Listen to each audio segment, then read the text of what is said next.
বিপ্লব হবে। কিন্তু আমরা জাতীয় পার্টিকে আমরা এই বাংলাদেশ যেমন এই ছাত্র সমাজ থেকে পক্ষ থেকে এই জনতার ময়দান থেকে জাতীয় পার্টির কার্যক্রম নিষিদ্ধ করতে হবে। ধন্যবাদ।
আপনারা দেখতেছেন যে জিএম কাদেরের যে জাতীয় পার্টির যে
জাতীয় পার্টির যে অবাঞ্ছিত ঘোষণা এবং জাতীয় পার্টির নিষিদ্ধের দাবিতে সাধারণ জনতার যে বিক্ষোভ, সেই বিক্ষোভ কিন্তু জাতীয় পার্টির কার্যালয়ের সামনে চলতেছে এবং জাতীয় পার্টিতে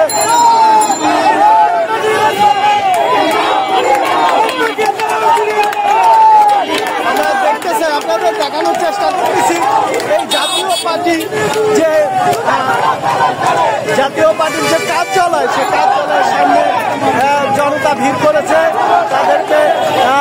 জুতা নিক্ষেপ। প্রিয় দর্শক, আপনাদেরকে আমরা দেখানোর চেষ্টা করতেছি দিগন্তবেলার পক্ষ থেকে জাতীয় পার্টির যে নিষিদ্ধের দাবিতে সাধারণ জনতার যে বিক্ষোভ, সেই বিক্ষোভ চলতেছে, এখনো চলতেছে সেই বিক্ষোভ। জাতীয় পার্টির কার্যালয়ে হামলা করতেছে, হামলার সময় সাধারণ জনতার যে বিক্ষোভ তারা নিজেরাই সেটা ম্যানেজ করতেছে এবং সেই হামলা কিন্তু ঠেকিয়ে দেওয়া হলো। জাতীয় পার্টির কার্যালয়ে যাতে হামলা না হয় সেদিকেও তারা খেয়াল রাখতেছে এবং বিশ্বাস করি না।